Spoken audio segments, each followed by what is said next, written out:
Good evening, everybody. This is John Marola from Keeping It Real, Section 5 Football, and we are going to go into week number 3 of Section 5 Football. But first, I have to introduce my partner to my right, Section 5 Hall of Fame football and baseball coach, Dave Lanning. Dave, thank you for being here. You're welcome, John. We're just going to go over some of the stuff during the past week number 3, and we'll talk about the upcoming week number 4. And it's starting to heat up a little bit. Section 5 football, it's starting to get, who's for real and who's just out there. So we got a real good episode coming up. At the end of this, we're going to have our week 3 player of the week, and I'm not going to say anything about him right now. We're going to hold off until he gets here. They just looks like they're ending up with practice right now, and he'll be here in a little bit. But first, let's talk about week number 3. Dave, what do you have? Well, John, this is the third week is when teams start to really find out who they are. Mm-hmm. The good teams are starting to surface, and the wannabes, they're hanging in there and hoping it can get better as the season goes on. Let's start off by talking about a big one at Fairport this week. It was Fairport homecoming, and a big crowd at Joe Cummings Field, and both Fairport and Aquinas came in 3-0. Yep. And it was touted to be a good ball game, and it sure was. Fairport pulled it out 21-20. First loss for Aquinas. Fairport goes to 3-0. And Fairport jumped out, took an early lead. Aquinas battled back, took the lead. Fairport came back again and had a 20-14 lead. With 2 minutes and 11 seconds left, Aquinas scored to make it 21-20. They opted to go for the 2-point conversion and the win. And a pass into the end zone was broken up by Fairport senior cornerback Ryan Nobes. Came up with a big play. Fairport held on from there for the win. Exciting game. Some real standouts in this game on both sides of the field. Bailey Frank for Fairport continued his good play for this year. He had a rushing TD, an interception TD, and 5 tackles on the defensive side. Junior quarterback Sam Roselli, a very efficient 9 for 11 for 107 yards and a touchdown. Has yet to throw an interception. John Russell, another good week as a receiver for Fairport, 6 receptions and a TD.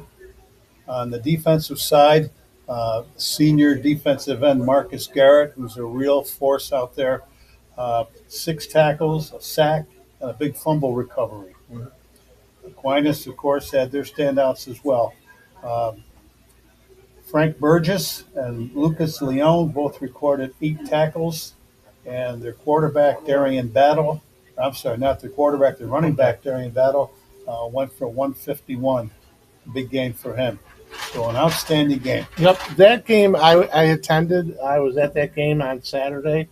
Like Dave was saying, they had a really nice homecoming crowd there. And I was very impressed on how Fairport just controlled the game up front. I mean, their offensive line, their defensive line, they basically controlled the game. And that's where basically won the game. I think Fairport starts 9 seniors on defense. So, really? They're up front people are all veterans, same with the O-line. Now, Fairport was winning, I believe it was 21-14? Yeah. Something like that. So, and then Aquinas scored at the end. Aquinas opted to go for 2. Well, first they're going to go for 1. Then Mo Jackson calls a timeout, and they bring their offense back out. So before they ran the play, I'm up in the stands with Sam Casarino, Bobby Hebert, and we were talking about, where they're going to run. And I was just saying, he's got to be close to the best. He's got to be the top 2 or 3 best quarterbacks in Section 5 right now. So the ball's got to be in his hands. And then you have Cube over at the tight end position, 6'4", 250 pound, and he went with his best kids. And he caught the ball, but he was out of bounds in the back of the end zone. And then afterwards, of course, the chirping came out, but I think Mo, can't ask for anything more. You got the ball in your quarterback's hand, who these days, in any level, your quarterback's probably one of your best athletes on the field anyway. They're typically nowadays a dual threat player. Yep. Can throw it, can run it. And you see that drifting down from the pro ranks. Yep. And Buttles he had himself a really good game. He did first time I watched him make a couple of mistakes.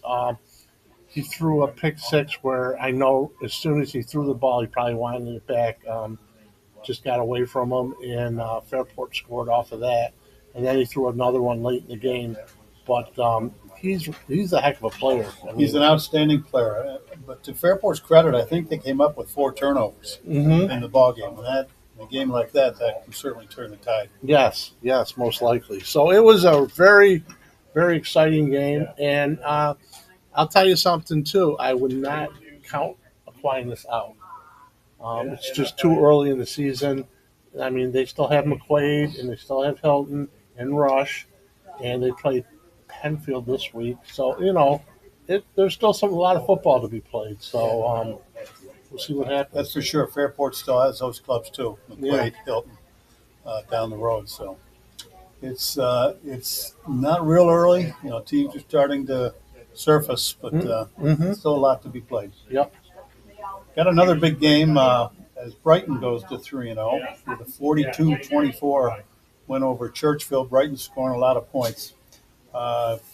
Zamir Tukes and Caleb Matthews, each with 8 tackles for Brighton. And their ground game, very effective, rushing for over 200 yards. Gavin Parks, a big game, 17 carries for 162 and 4 touchdowns. So he continues to have a great year. ER Gananda. ER goes to 2-1 with a 36-16 win over Letchworth Warsaw Perry. Ben Newman continues with a hot hand as the ER quarterback, threw for 2 touchdowns, and Britton Delamadores with 10 tackles for ER. So different guys are starting to show up for these teams now. Not just 2 or 3, but the guys are starting to make a name for themselves. That's good. Yeah, here's an interesting game. Holly goes to 3-0 with a 42-20 win over Red Jacket. That's an 8-man football. And for Holly, a young man named Destin Kyle, 5 touchdown passes, one rushing. That's a night. That's a night for sure. That's a season sometimes. And also for Holly, Vinny Golisano. Wow. 4 touchdown receptions for 150. So then that 8-man game, they throw it around a little bit. Yes, they do. And they've got some players that can get it done at Holly. And now an interesting game for me. And this is the Hilton Rush Henrietta game. Hilton goes to 3-0 with a 21-14 over Rush. It was a real battle. Rush Henrietta so far this year has been a hard luck team. They're in every game, and they at this point haven't found a way to get over the hump, but they're going to play it tough. For Hilton, John DiBattista, 120 yards, 2 touchdowns.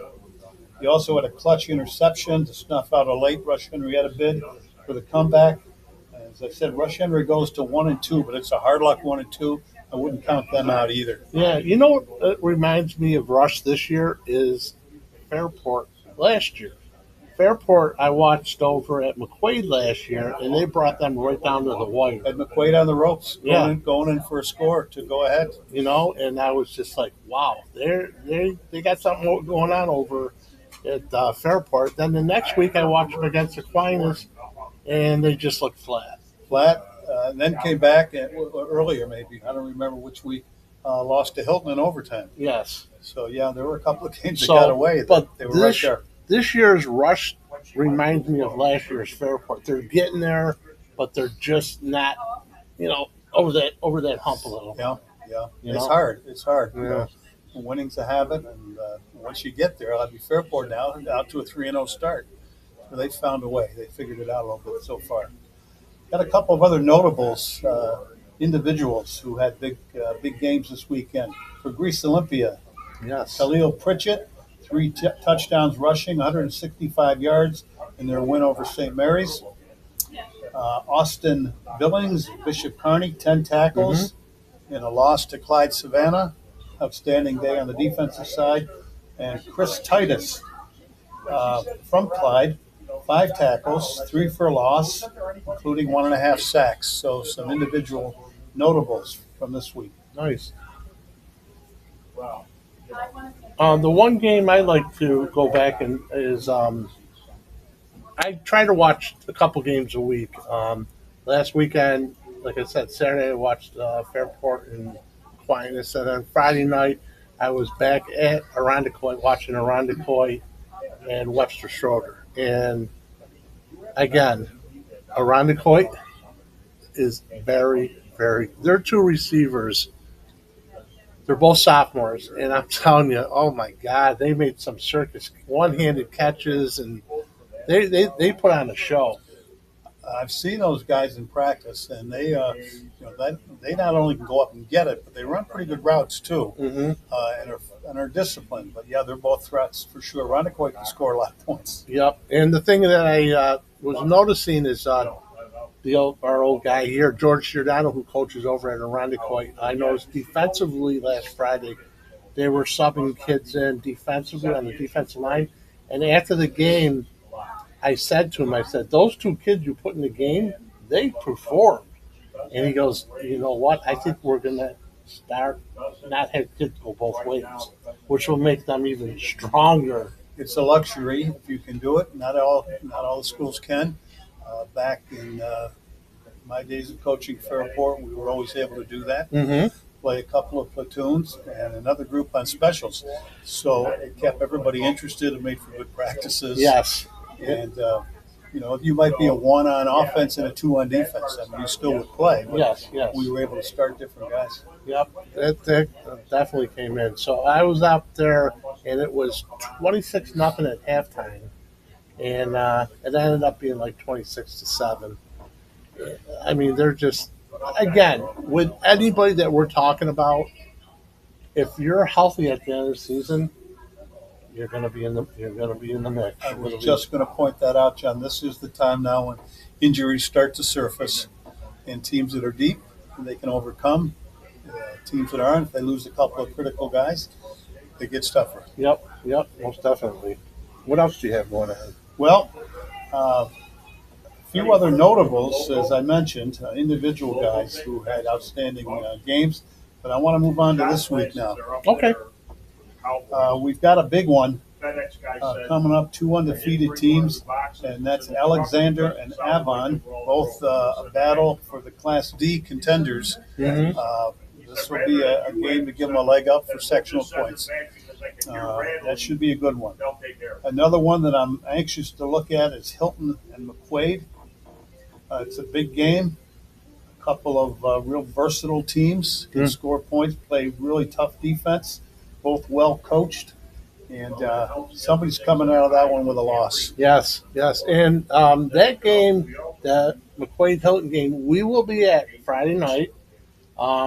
We're not going to be filming or taping or doing any of that. We're just going to go and we're going to tailgate a little bit, and then we're going to go watch some really good high school football. Should be going. It's at Hilton. Yep. And last year it was absolutely packed. It was. They had a great crowd, and it was a great game. I mean, it came right down to the end, and McQuaid just pulled it off at the end. But we're expecting the same thing this year. Just two of the big AA heavyweights of Section 5 going at it. Got another interesting one that I think is 2 teams that are both 2-1. Aquinas and Penfield square off Saturday. And to me, this is kind of a statement game to see who can bounce back and really throw their hat in the ring for postseason. You're right. I think this with these 2 teams, this is really the week where, okay, we got that L behind us, and let's see if we, we're not out of this thing. Let's see if we can just bounce back, and one of the 2 are going to bounce back. So Penfield has a pretty stout running game. Aquinas defense, of course, thinks they're pretty good at stopping the run, so it should be an interesting battle. Mm-hmm. Fairport at Pittsford. It's Pittsford's homecoming. This is a traditional rivalry game. Yep. I don't think Fairport's beaten Pittsford in a while. Could be 6 or 7 years. Yeah. So they'll be loaded. They're coming in unbeaten. And Pittsford will fill up their place for homecoming and make it interesting, I'm sure.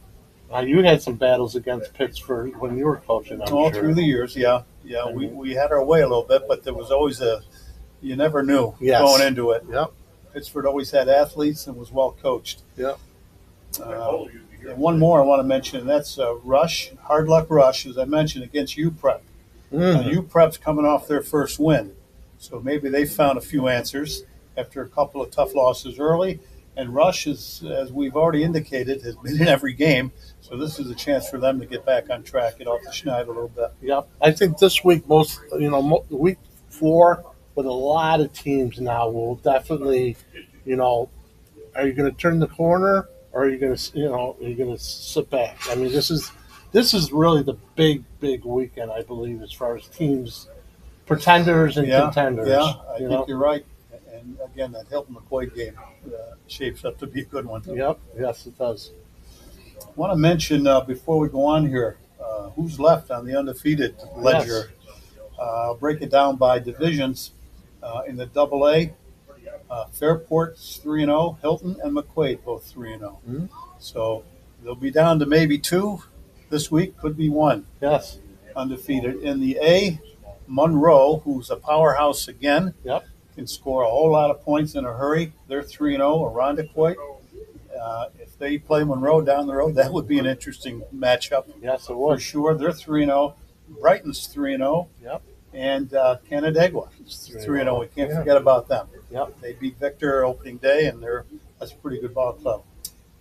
In the Class Bs, we've got HFL Lima 3-0 and Batavia 3-0. Now, Batavia, traditional power in that division. Mm-hmm. Honeyott Falls Lima try to make their statement this year. Class Ds, as we mentioned earlier, Alexander and Avon, both 3-0, and they play this week. Something's got to give there. And Geneseo, Mount Morris, Oh yeah. off to a 3-0 start. Yes. Good for them. Good. In the independents, we've got a couple of 3 teams. Mid-Lakes, Mid-Lakes. Palmac, and Penyan Dundee, all at 2-0. They had, I think, an opening week off Yeah. in that division. And in the 8-man, Holly and Pembroke are both undefeated. And those were 2 strong teams. Like Pembroke won Yeah. the state championship. Yep, Pembroke's 2-0, Holly's 3-0, and as mentioned earlier, they score a lot of points. You can really throw it around.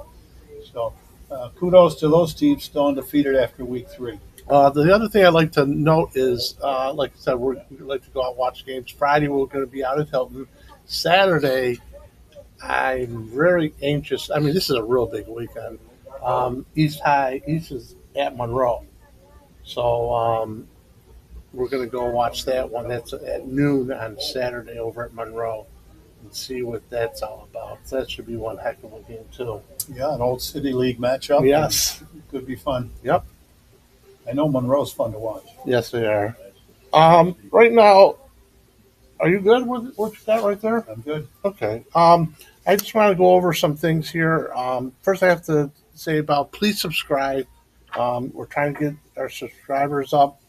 We are on YouTube. We're on Facebook, Instagram, X, and I'm coming to another one. Hopefully, at the end of the week is TikTok. So I'm trying to get it out and make it available for as many people as we can, just to view what we got going on. I got a nice email this week from an old Greece Olympia football player, lives down in Florida, and he's like, "Coach, thank you so much for doing this." He goes, "I'm always wondering what's going on up there this time of year," and he goes, "I tune in and watch you guys, and I think you guys are doing a great job, and just keep up the good work." So, just stuff like that, so people can be informed as far as what's going on in Section 5 and the games and all that. In a couple weeks, I believe it's going to be October 12th. We are going to be up at McQuaid High School on a Saturday at noon. They're going to be playing UPrep, and I just got the okays from the people over at McQuaid. Thank you very much. We're going to do that one live, so that's going to be a lot of fun. Some other things that I got going on is, our player of the week. That's gotten a lot better. I think I've had over this past weekend at least 15 different head coaches nominate players. Please, please, just keep that up. That's awesome. Keeps us, and I can now say, Johnny Marola, he rushed for these many yards this week, and now next week, he rushed for that. I can keep kind of like a log as far as, and then having them on the show. Coaches, I know you want to promote your players, and this is a good way to do it. And it doesn't have to just be an offensive guy. Could No, be somebody special teams, defense for sure. yes, O lineman, D lineman. that's for sure. The other thing I have to mention, and we just get so busy and just start going, is our sponsors. I got to get back to our sponsors. The guy that we had in the middle, George Giordano, he does G Athletics, and he runs camps. He runs them year round.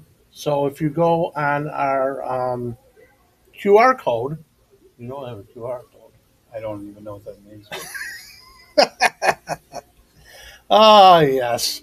If you just get your phone and you put it on the QR, it'll pop up and tell you what G's got going on as far as camps. So if you go on that, that'll give you your information. The other one now we have to mention is where we're at. We're at Premier Sports in Greece Ridge Mall.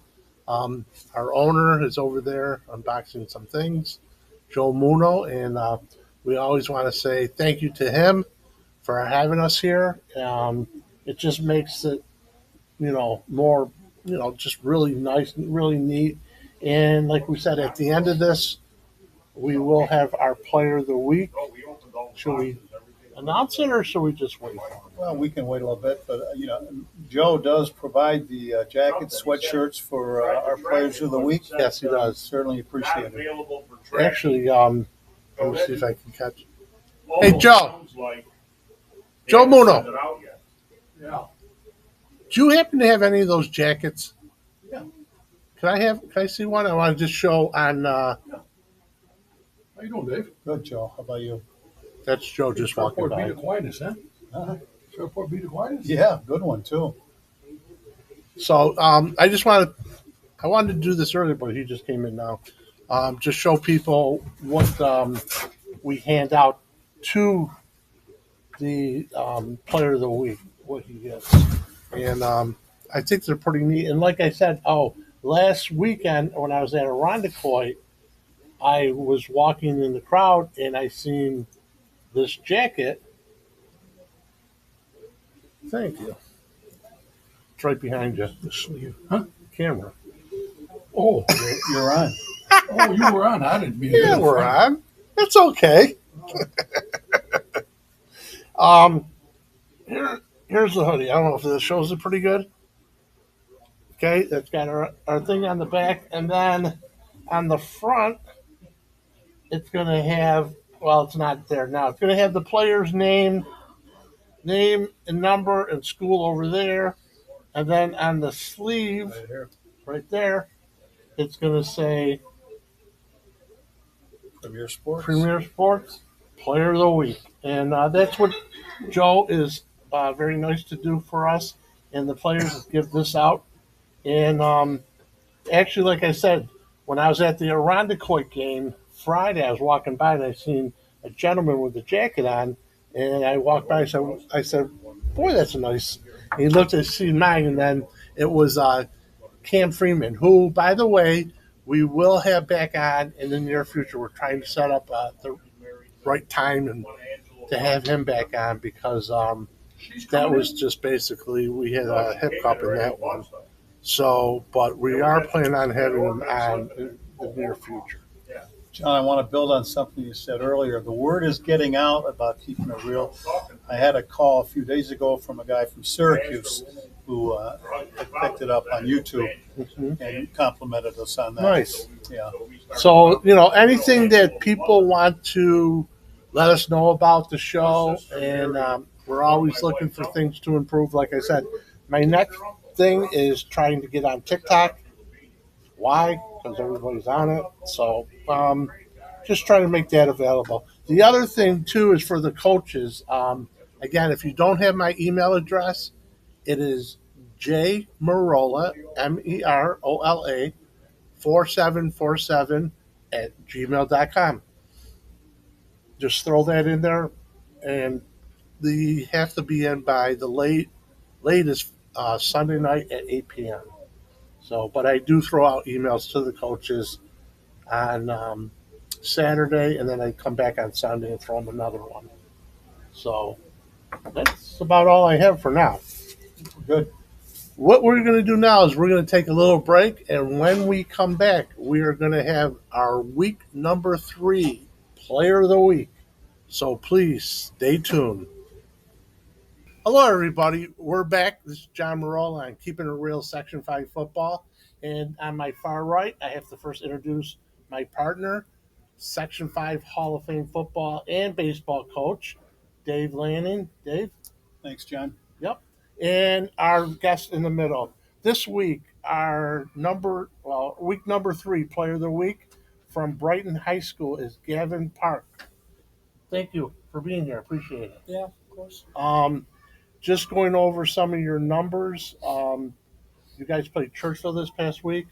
17 carries, 162 yards, and 4 TDs.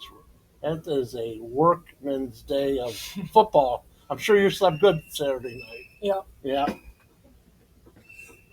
Gavin, 17 carries a lot. Do you feel you get stronger the more you carry the ball, or do you wear down a little bit? I mean, it's helped a lot this year that I haven't had to play 2 ways as much, so I still feel pretty fresh throughout the whole game. But Good. What do you play on defense when you do have to go out there? linebacker. Okay. Yeah. Good for you. The first time I watched you was last year, your sectional finals against East, or it was at Fairport. Yeah. And I'm telling you, I mean, you guys didn't come out. I was so impressed with your you put your nose down and you just go.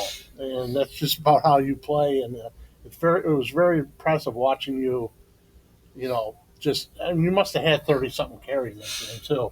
I mean, it was just incredible. Thank you. Yeah. Gavin, categorize yourself as a runner. What type of runner do you think you are? You're a downhill guy? You're more an edge runner? What's your strength? I mean, I think my strength is definitely getting downhill and being physical, but if something opens up outside, I think. You can get there. Yeah. How about your O-line? They've been together for a while? I've played with my O-line since youth all the way through, literally starting at 18, all the way through modified JV, high school football, started as sophomores, all of them. How many guys on your team right now do you think, just off the top of your head, that you played with during Pop Warner years?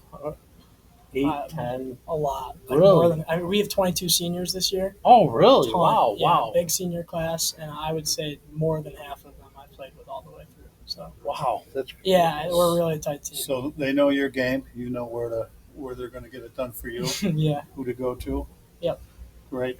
How about this year's team in general? How do you like it so far? I mean, I think our offense is good. We're very versatile this year. We can throw and we can run, and I think our defense is very, very good. excellent, excellent. When you got started playing football, how old were you? 6th grade. 6th grade. Yeah. And did you? I know some guys, they have to play for a couple years. In my case, my father was a football coach, so it was kind of in the blood. When you first started playing football, did that just like, wow, this is it? This is something I really want to, stay with, or did it take a little time?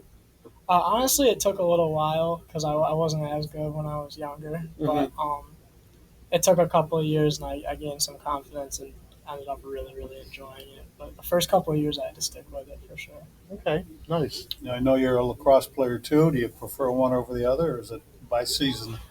I mean, honestly, whatever season I'm in, I want to play. That's a good answer. Yeah. Now let everybody know you are going to college. Where are you playing your lacrosse at next year? Dartmouth. That's excellent. That's really awesome. And, you put in a lot of hard work, and I'm sure it'll all pay off. But you still have some work doing high school football, so I'm sure you want your season to go on. Get to the finals and get over the hump a little bit this year. Last year, you guys kind of flew under the radar. A lot of teams really didn't know about Brighton. Your game against McQuaid, another one that was just overtime, and it just went down to the wire. I was at that game, and boy, I mean, you guys got something going on over there that's pretty special. You know, your coaches we talked about before a little bit. I think Brighton is definitely a team that Section Five's got to take a look at now. And Well, we've got 4 teams still undefeated in Class A. Monroe, Irondequoit, Brighton, and Canandaigua all at 3-0. Play any of those clubs down the line? We play Irondequoit, I believe week 6 or 5. It could be a good one.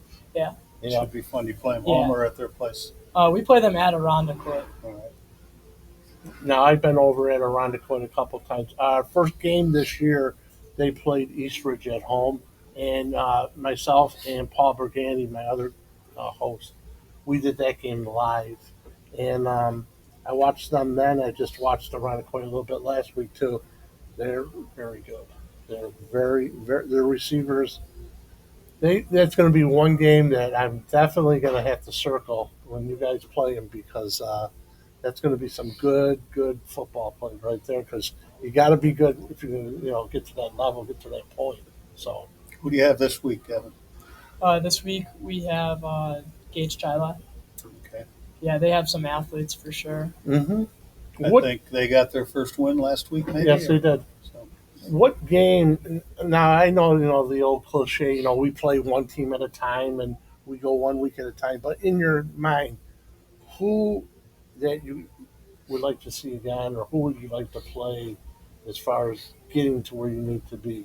Well, I think Irondequoit is going to be a great challenge for us late in Mhm. the season. We went and watched them; they look good, and I Yeah. think they'll match up well with us. Yeah. I think you're exactly right. But I'm just really impressed and I've watched you play a couple times, and you're just a workman. I mean, you put your helmet on and you go to work, and I'm just really impressed in how you do. It does seem like you do get better as the game goes on too. You get stronger, and you start. Guys are kind of wearing down, but you're just still coming at them. It's very impressive. a lot of time in the weight room off season. Yep, as much as I can. Nice. So you said you're going to Dartmouth next year. Lacrosse will be great, but regardless, you come out of there with a Dartmouth education, you Yeah. can be in pretty good shape. Mhm. So proud of you for that. I want to mention this before we go on. I know I've mentioned it to Gavin earlier. Gavin's dad years ago played for Fairport when I was coaching over there. I want to ask you this right now. In a 40, who wins that? You or your dad? What are we talking? Prime? Yeah. Prime? Still, Dad? oh, come on. He was about a 5'6" runner. Yeah. I don't know. I mean, Your dad was a good receiver for us back in the day. And I know he's proud of you. Yes, for sure. A couple other things I just want to mention before we lose track of time and all that is coaches this week. Make sure you get your nominees. Your coach nominated you. That's how you get. That's how they. That's how this is done. Um, we do not take nominations from parents. They're your parents. I want to talk. We need to talk to the coaches, and coaches just remember to uh, put in your nominations after you play Friday night or after your game on Saturday. It's J Marola, MEROLA 4747 at gmail.com. And I promise, we'll get your guys on there sometime or whatever. How we Good. going? I'm all set over here. You good? Yeah. Okay. Gavin, before we did leave, Gavin, congratulations. Thank you. Good Well, luck thank moving you. forward. I'm Thank sure we'll you. see more of you as the season goes on. Yeah, definitely be excited watching you as the season. The other thing too that Coach and I were talking about is the games from last week. They were we're trying to figure out who's coming. Who's the top teams this week coming up. It's this is now football. Yeah. This is now it's not win. It's not lose and go home. But if you do get an L, it's really going to affect you. Yeah. So this is when you really got to put your nose down, which I know you guys will, and just keep on working hard. Yep. All right. It's the halfway point. So Yep. It's very important. Well, thank you. I appreciate you being here. And right now, we're just going to say with our ending, 1, 2, 3. Okay, you ready? 1, 2, 3. Keeping it real. Section 5 football. Good night. Have a great night. Thank you. Have you ever felt? Are you listening? Damn.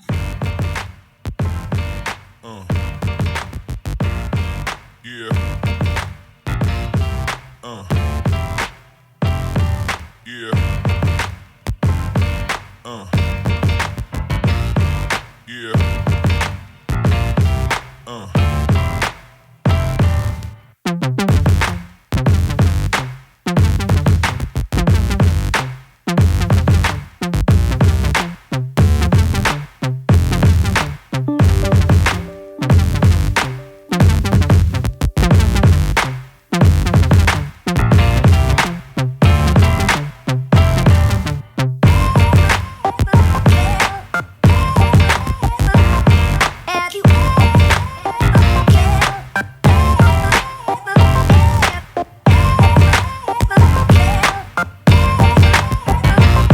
Have you